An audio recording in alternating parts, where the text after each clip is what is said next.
પહેલા તો હું કહી દઉં કે ઘણા લોકોને એવો વહેમ છે કે ભાઈ થિયરી સબ્જેક્ટ છે એમાંથી 100 માંથી 100 માર્ક્સ ન આવે. એક તો આ વહેમ કેયુરે દૂર કરી દીધો છે. બીએ અને એસપીસીસી જેવા લેન્ધી લખાણવાળા વિષયમાં કેયુરે 100 માંથી 100 માર્ક્સ પ્રાપ્ત કર્યા છે. ખૂબ ગર્વની વાત કહેવાય. એક માર્ક્સ કપાવવા નથી દીધો. મારું તો એક સપનું છે કે મારું બાળક ભણે. હું તો આવો પણ છું, મારું સપનું પૂરું ન થયું, અત્યારે મારું બાળક કરશે મારું સપનું પૂરું. મારું તો એક 10મા ધોરણથી એક સવાલ છે મારામાં, એ અત્યારે સુધી મેં રાખી મૂક્યો હતો કે આ સમય મારો આવશે ત્યારે જે સાંભળશે એનું બોર્ડનું ફોર્મ ભરવાનું હતું. તો એ મારી પાસે પૈસા નહોતા. પછી એક વાળ વેચવા વાળી આવી. વાળ લેવાશે મારા 3 મા દીકરીના માથાના વાળ ભેગા કર્યા અને મેં ત્યારે વાળ વેચ્યા અને મેં મારા દીકરાને ફી ભરી અને એ બોર્ડનું ફોર્મ ભર્યું. આ જે સાંભળશે એ કે પૈસા ન હોય પણ ભણાવવા માટે તમે આમ તાકાતવાર થાજો, ગમે એ વાલીઓ સાંભળજો. એક બાળકો કરતા મજબૂત વાલીમાં હોવી જોઈએ, આવી મારી ઈચ્છા છે. મહેનતુ વિદ્યાર્થી, માત્ર વિદ્યાર્થીની મહેનતને વાત કરવાની છે, આખા પરિવારની મહેનતની. વિદ્યાર્થી મિત્રો, તમે આ ઇન્ટરવ્યુ જોશો ને એટલે તમે ખુદ ફીલ કરશો કે ના, મહેનતનું અને જે સંઘર્ષ કરવામાં આવે તો જે રિઝલ્ટ પ્રાપ્ત થાય છે તે રિઝલ્ટનો આનંદ તો હોય જ છે, પણ મહત્વનું એ છે કે ભાઈ આ જે વિદ્યાર્થી રિઝલ્ટ લાવ્યો છે, કેવી રીતે આ વિદ્યાર્થીએ મહેનત કરી છે, આ વિદ્યાર્થીની મહેનતની પાછળ એના પરિવારનો શું સંઘર્ષ છે, આ વિદ્યાર્થીની મહેનતની પાછળ તેની સ્કૂલનો શું સંઘર્ષ છે, અને વિદ્યાર્થીના મોઢે આપણે જાણવું છે કે થ્રુ આઉટ ધ યર કેવી રીતે મહેનત કરીને ધોરણ 12 કોમર્સ 2024ના પરિણામની વાત કરું છું વિદ્યાર્થી મિત્રો. હે ને, 12 કોમર્સ 2024નું જે પરિણામ આવ્યું વિદ્યાર્થી મિત્રો, એ રિઝલ્ટમાં આ વિદ્યાર્થીએ ઝંડો ગાડી દીધો છે એમ કહીએ તો ખોટું નથી. ચાલો વિદ્યાર્થી મિત્રો, વધુ સમય ન લેતા આપણે ખાસ તમને જણાવી દઉં, નામ છે ડાભી કેયુ. અને આખું વર્ણન, આખી મહેનત, આખો સંઘર્ષ આપણે કેયુરના મોઢેથી સાંભળવાનો છે. અને આવો જ સંઘર્ષ, આવું જ મહેનત જો આપણે પણ આપણા જીવનમાં કરશું તો અવશ્ય પ્રગતિના દરેક શિખરો આપણે સર કરી શકશું. એમ તો બોડીમાં કેયુર બહુ પતલો લાગે છે પણ મહેનત એની બહુ મજબૂત હતી વિદ્યાર્થી મિત્રો. તો કેયુર, આખું નામ જણાવ બટા તારું. મારું નામ ડાભી કેયુર મુકેશભાઈ છે. ડાભી કેયુર મુકેશભાઈ. ઓકે, 12મા ધોરણનું હમણાં જ રિઝલ્ટ આવ્યું. આ રિઝલ્ટમાં તમારે શું પરિણામ આવ્યું? મારે 99.58 પર્સન્ટાઇલ આવ્યા છે અને 94% આવ્યા છે. વિદ્યાર્થી મિત્રો, 94 વાળીની વાત થાય છે હો. પર્સન્ટાઇલ તો અલગ વાત છે, 94% લાવવા, 100 માંથી 94% બહુ મોટી વાત છે વિદ્યાર્થી મિત્રો. યસ, 94% બેટા. સૌથી પહેલા તો તને ખૂબ ખૂબ ધન્યવાદ, કારણ કે મહેનત વિના આ બધું શક્ય નથી. હવે વિદ્યાર્થી મિત્રો, આપણે કેયુર પાસેથી જાણીએ કે વર્ષ દરમિયાન કેવી રીતે કેયુરે મહેનત કરી છે. તો કેયુર, કે ભાઈ 94% લાવવા છે, તો આ 94% લાવવા માટે શું કરવું જોઈએ કે જેથી આ ઇન્ટરવ્યુ જોનારા વિદ્યાર્થીઓ હવે જો 10માની પરીક્ષા આપવાના હોય, 12માની પરીક્ષા આપવાના હોય તો આવી રીતે ટાર્ગેટ કઈ રીતે અચીવ કરી શકે? સૌથી પહેલા તો આપણે રોજનું કામ રોજ કરવું જોઈએ. અને જેમ બને તેમ રિવિઝન વધુ ને વધુ કરવું જોઈએ, જેથી યાદ લાંબા સમય સુધી રહી શકે, ભૂલાવાની શક્યતા ઓછી રહે. તેથી આપણે રોજ કામ કરીએ અને અઠવાડિયાનું કામ પૂરું થયું હોય તો અઠવાડિયે પાછું રિવિઝન કરી લઈએ અને પ્રથમ પરીક્ષા, દ્વિતીય પરીક્ષા એનું રિવિઝન કરતા જ રહીએ સતત, તો પછી ભૂલાવાની શક્યતા ઓછી રહે. ઓકે, જો વિદ્યાર્થી મિત્રો, આપણા શિક્ષકો, સ્કૂલના શિક્ષકો, અમે બધા શિક્ષકો અવારનવાર તમને જણાવીએ છીએ કે દરરોજનું કામ દરરોજ કરવું જોઈએ. જેટલું કામ આપણે ભેગું કરીએ, 3 દિવસનું જમવાનું ભેગું કરીએ ને ભૂખ્યા રહીએ તો ચોથા દિવસે 3 દિવસનું જમવાનું ફિનિશ થતું નથી. એવી રીતે તમે તમારું વાંચવાનું કામ ભેગું કરો છો તો થતું નથી. આ કેયુર છે ને એ અનુભવનો નિચોડ છે, ખાસ એટલા માટે એનું ઇન્ટરવ્યુ લીધું છે બાળકો. અમે તો થ્રુ આઉટ ધ યર તમને કહીએ જ છીએ, પણ તમને એમ થાય કે શિક્ષકોનું કામ તો કહેવાનું છે, પણ રિપીટ રિવિઝન થાય તો 94%, 95%, 93% A1 ગ્રેડ શક્ય છે, એવું કેયુરનું કહેવું છે. ઓકે કેયુર, હવે આટલા બધા તું ટકા લાવ્યો છું, બરોબર છે. આમાં તને કોનો સપોર્ટ રહ્યો છે તારા ટકાવારી લાવવામાં, તારા એજ્યુકેશન પાછળ તું ક્યાંય અટવાતો ભણવામાં, તો તને કઈ રીતે કોણ હેલ્પફુલ બન્યું છે? સૌથી પહેલા તો મારા માતા પિતા, સરસ. હા. સેકન્ડ મારી સ્કૂલ, અને થર્ડ સૌથી મહત્વની તો વિદ્યાકુલની ટીમ. વિદ્યાકુલની ટીમ. ઓકે, જો ભાઈ વિદ્યાર્થી મિત્રો, માતા પિતા, પછી અમે છીએ, સ્કૂલની ટીમ છે. આપણને એવું લાગતું હોય કે બોર્ડની પરીક્ષા માત્ર ને માત્ર હું એઝ અ સ્ટુડન્ટ મારી એકની જ છે.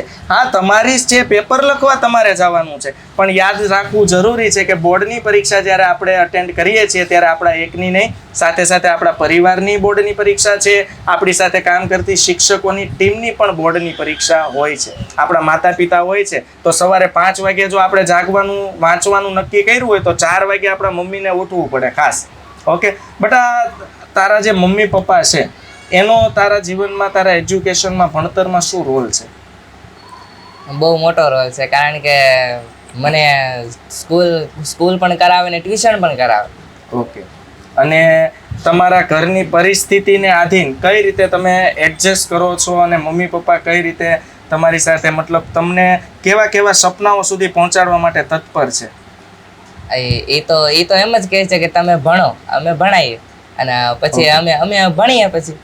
ઓકે, તો તમે કેટલા ભાઈ બહેન છો બેટા? અમે 4 ભાઈ બહેન છે. 4 ભાઈ બહેન છે. પપ્પા શું કામકાજ કરે છે? હીરાનું કામ કરે છે. હીરાનું કામકાજ કરે છે. તો પપ્પા હીરામાં મજૂરી કામ કરે છે ને? હીરા ઘસવાનું કામ કરે છે ને? હા. ઓકે, તો મજૂરી કામ કરીને તમને 4 ભાઈ બહેનને ભણાવે છે. યસ. ઓકે, કઈ રીતે તમને ભણાવે છે, કઈ રીતે પપ્પા એડજસ્ટ કરે છે? ક્યારેય તમને મહેસૂસ થવા દીધું કે ભાઈ હું આજે ભણું છું, મમ્મીએ મહેસૂસ થવા દીધું કે ભાઈ આજે મારા 4 બાળકો ભણે છે તો ક્યાંય અગવડતા પડતી હોય એવું? નહીં. કઈ રીતે સપોર્ટ કરે છે મમ્મી? કઈ રીતે સપોર્ટ કરે છે તને?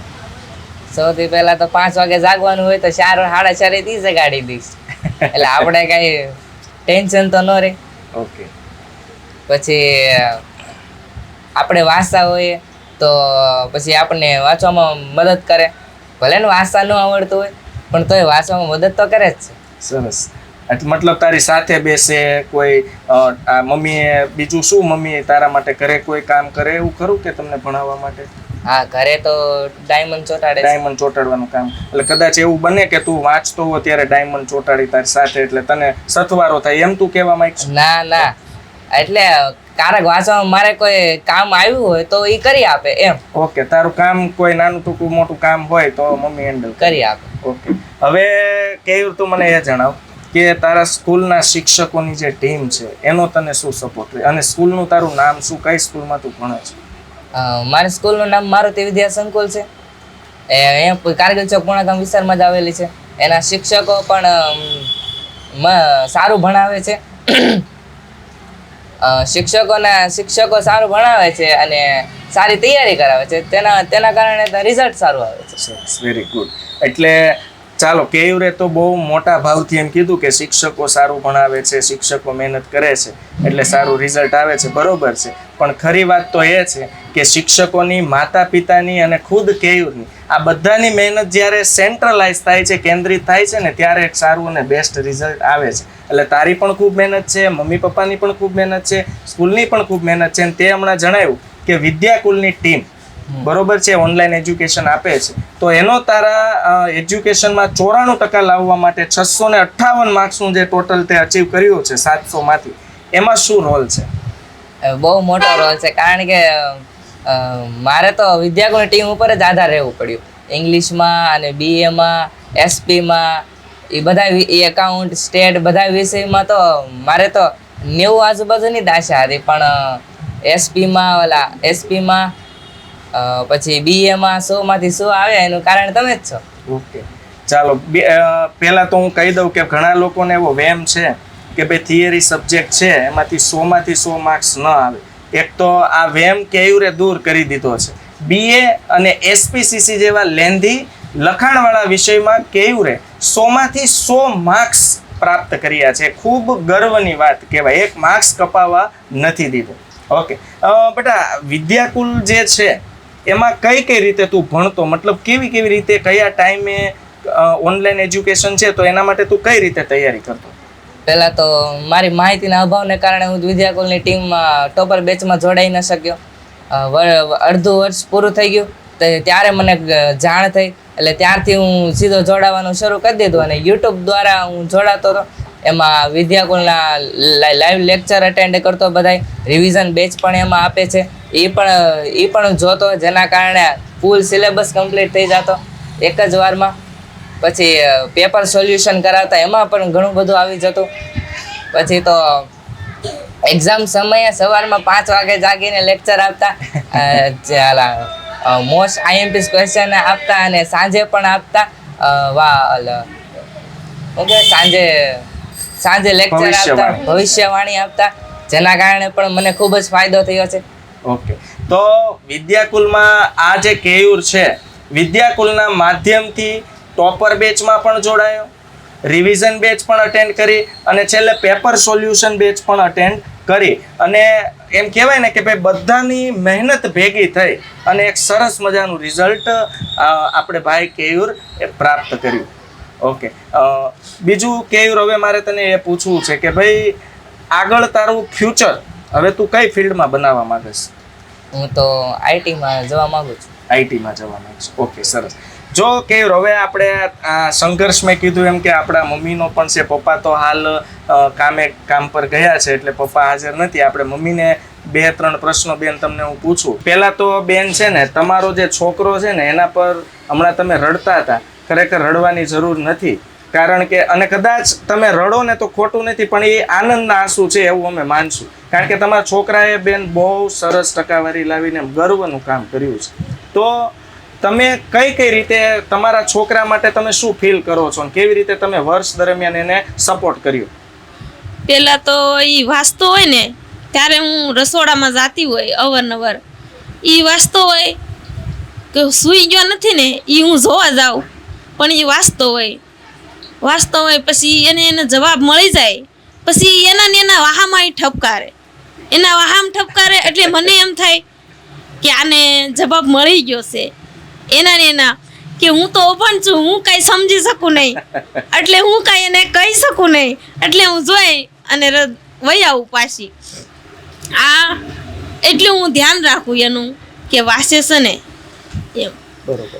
અને એક માતા પિતાને એ જ ભાવના હોય કે અમારા બાળકો આગળ આવે અને આ ભણે, એ અમારી પહેલી ઈચ્છા છે. મારું તો એક સપનું છે કે મારો બાળક ભણે. હું તો આ અભણ છું, મારું સપનું પૂરું ન થયું, અત્યારે મારું બાળક કરશે મારું સપનું પૂરું. વિદ્યાર્થી મિત્રો, મારે ખાસ એ જણાવવું છે કે આપણા માતા પિતા આપણને જ્યારે કહે છે કે ભાઈ ભણો, વાંચવા બેસો, તો ક્યાંક ને ક્યાંક એના મનમાં એક એવું દુઃખ છે, એક દર્દ છે, ન ભણી શક્યા. જે આજે લોકો મજૂરી કરે છે ને એટલે ફીલ કરે છે કે ભણ્યા હોત તો સારું હતું. તો જ્યારે આપણને મમ્મી પપ્પા આપણને જ્યારે કહે ને ત્યારે એ સલાહને પોઝિટિવ લેવાની છે કે આપણા માટે કહે છે. ઓકે બેન, તમે 4 છોકરાઓ, આપણે વાત હમણાં થઈ એ પ્રમાણે તમારા 4 બાળકો ભણે છે, બરોબર છે. કેયુરના પપ્પા છે તે હીરામાં મજૂરી કામ કરે છે, તો તમે ઘર કેવી રીતે ચલાવો છો અને કઈ રીતે તમે ખરેખર ખૂબ મક્કમ મનના કહેવાઓ કે ભાઈ 4 બાળકોને તમે ભણાવો છો અને તમારું સપનું છે કે તમારા 4 બાળકો ખૂબ સારું એજ્યુકેશન મેળવે, એના માટે તમે શું સંઘર્ષ કરો છો? મારું તો એક 10મા ધોરણથી એક સવાલ છે મારામાં, એ અત્યારે સુધી મેં રાખી મૂક્યો હતો કે આ સમય મારો આવશે ત્યારે જે સાંભળશે એ આમ એકદમ કહે કે આવા વાલીઓ હોવા જોઈએ, ઘરે આવા વાલીઓ હોવી જોઈએ.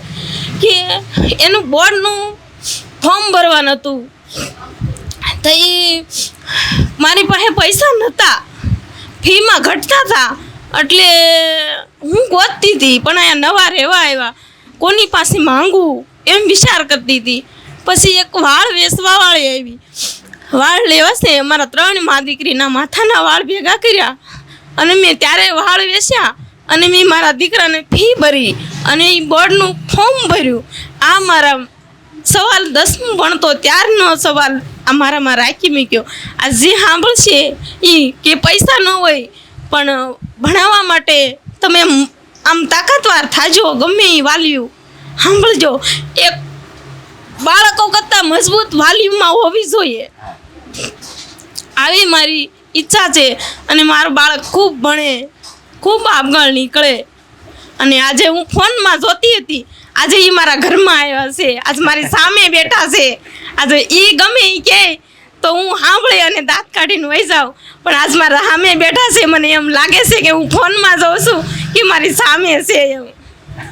એટલે ગ્રેટ. કેયુરના મમ્મીનું એવું કહેવું છે કે કેયુર જ્યારે ફોનમાં વિદ્યાકુલ સાથે જોડાયેલો રહેતો ત્યારે ક્યારેક તમે જોયા છે. એટલે ખરેખર તો આજે અમે એન્ટર થયા ને એટલે કેયુરના મમ્મી આશ્ચર્યચકિત થઈ ગયા કે આ ફોનની સ્ક્રીનમાંથી સીધા ટપકીને પડ્યા કે શું થયું એમ. બરોબર ને બેન? હવે બેન તમે એમ કીધું કે ભાઈ આટલો બધો સંઘર્ષ, ફોર્મ ભરવા માટે પૈસા નહોતા, પણ આપણે વિદ્યાર્થી મિત્રો કહેવાય ને કે ભાઈ મક્કમ મન જે હોય ને એ માણસ પાસે બધું કરાવી દેશે. આજે કેયુર છે ને એ આખા પરિવારનો દી વાળી દેવાનો છે બેન. આ કેયુર ભણીને ખૂબ આગળ વધવાનો છે. બરોબર છે? બસ આવી જ રીતે. હા.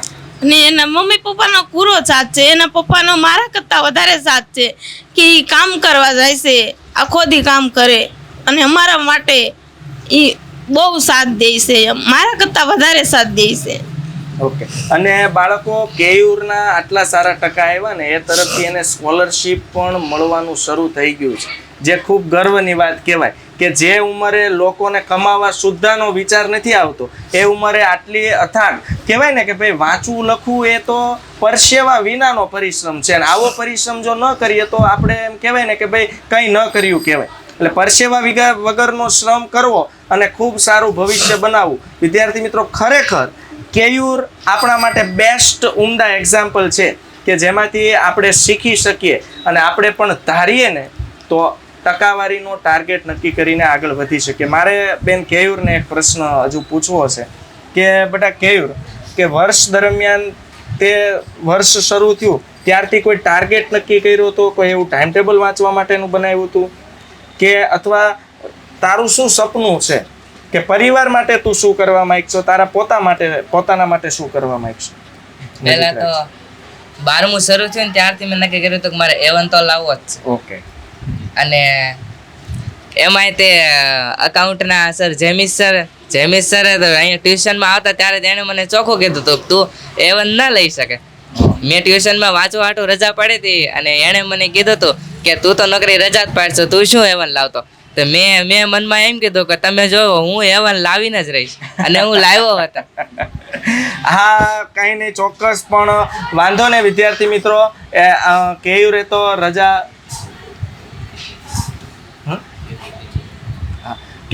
રજા પાડી, પણ ખરેખર કેયુર અમને એવું લાગતું હોય છે હર હંમેશ શિક્ષકોને કે ભાઈ આજે અમારો જે ટેલેન્ટેડ બાળક હોય એ બોર્ડની પરીક્ષા છેલ્લે સુધી અમારી સાથે રહી. એટલે શિક્ષક ક્યારેક એવી સલાહ આપતા હોય કે અમને કેવું થાય કે અમારી પાસે હોય તો અમને ખબર જ હોય કે છોકરાનું કઈ રીતે કામ કરવાનું છે, બરોબર. પણ હવે સ્કૂલ પર તમે નથી આવતા એટલે ક્યારેક સર ટીચરોને એવું લાગે કે ભાઈ ઘરે કઈ રીતે તૈયારી કરતા હશે, એની લિંક તો તૂટી નહીં હોય ને, એટલે કદાચ આવી સલાહ આપી હોય. હવે કેયુર મને એ જણાવ કે તું વિદ્યાકુલમાં તો અભ્યાસ કરતો છે, બરોબર છે? તે કીધું એમ ટોપર બેચ છે, પછી રિવિઝન બેચ છે, પેપર સોલ્યુશન બેચ છે. તો આપણી જે શિક્ષકોની ટીમ છે, મેં કીધું એમ અકાઉન્ટ, સ્ટેટ, ઇકો, બી, એસપી, એમાં કયા સર તારા ફેવરિટ સર છે? મારા સર ફેવરિટ છે તો એસપી ના સર. ઇકોના. હા, ઇકો અને એસપી નામ આવડે છે કે હું જણાવું? લઈ ગયો. નીલકંઠ સર તારા ફેવરિટ સર છે. ઓકે, સરસ. કેટલા માર્ક્સ ઇકોનોમિક્સમાં આવ્યા? 99 માર્ક્સ છે. આપણે એકવાર છે ને એના બધા વિષયના માર્ક્સ જોઈ લઈએ. ગુજરાતીમાં કેટલા માર્ક્સ છે બેટા? ગુજરાતીમાં તો બહુ ઓછા છે. મને પણ ખબર નથી કે મારા એટલા ઓછા કઈ રીતના આવ્યા. કેટલા માર્ક્સ છે? 76. ગુજરાતીમાં ઓછા માર્ક્સ આવવાનું એક કારણ એ પણ હોય કે ગ્રામર, વ્યાકરણ, જે ગુજરાતીમાં કાનો માત્ર રસ્વે દીર્ઘની ભૂલ હોય છે એ બધી બહુ તકલીફ પહોંચાડતી હોય છે. એટલા માટે થ્રુ આઉટ ધ યર વિદ્યાર્થી મિત્રો ખાસ એવું કહેવાનું છે, આ છોકરાને 94 ને 96 97 માર્ક્સ હોઈ શકે, પણ 2 વિષય ભાષાના એવા છે કે જેને આપણે બહુ લાઇટલી લઈએ છીએ, બહુ હલકામાં લઈએ છીએ, ઇંગ્લિશ અને ગુજરાતી. આ બંને વિષયને પણ 7 વિષયના ઇમ્પોર્ટન્ટ પાર્ટમાં જોડવા જોઈએ તો તમે બેસ્ટ રિઝલ્ટ હાંસલ કરી શકીએ, બરોબર ને? ઇંગ્લિશમાં કેટલા માર્ક્સ છે? 86. પછી અકાઉન્ટિંગમાં 98. સ્ટેટ 99. ઇકોમાં 99. અને બીએમાં 100 માંથી 100, એટલે 100 માંથી 100 શક્ય છે. ઓકે બેન તમારા કાંઈ કોઈ પ્રશ્ન પૂછવા હોય? SPCC સબ્જેક્ટ રહી ગયો. હા, એસપીસીસી માં કેટલા? 100 માંથી 100. બીએ અને એસપીસીસી માં 100 માંથી 100 બહુ ગર્વ લેવા જેવી બાબત છે. કારણ કે જે રીતે પેપર બેન ચેક થતા હોય અમને તો આઈડિયા હોય છે કઈ રીતે કામ થાય છે, અને એમાંય 100 માંથી 100 માર્ક્સ લાવવા એટલે બહુ ટફ કામ તમારા છોકરાએ કર્યું છે. ગુજરાતી એને સારું ગયું છે પણ ભાષા ફેર થઈ ગયું. ભાષા ફેર થઈ ગયું હોય. હા, નકર એમાં એને લખ્યું છે એવું સારું જ લખ્યું છે એને. ચોક્કસ ચોક્કસ. કઈ વાંધો નહીં. જો ભવિષ્યમાં કોઈ પણ કરિયર બાબતે ગાઈડન્સની જરૂર હોય તો અમે વિદ્યાકુલ ટીમ, તમે 1 વર્ષ અમારી સાથે ભણી ગયા છો, બરોબર છે, બરોબર, પણ હર હંમેશ અમે તમારી સાથે છીએ. એની ટાઈમ તમે અમારો સંપર્ક કરી શકો છો. અમે ચોક્કસ તમારી સાથે ઊભા રહીશું. આપણે ડાભી કેયુરને ભવિષ્યમાં આગળ ખૂબ મોટી કારકિર્દી બનાવે અને પોતાના ઘરનો કહેવાય ને કે દી વાળી દે, એને પોતાના માતા પિતાની મહેનતને સાર્થક કરે, પોતાની મહેનતને સાર્થક કરે એવી શુભેચ્છા પાઠવીએ અને ઇન્ટરવ્યૂને સ્ટોપ કરીએ.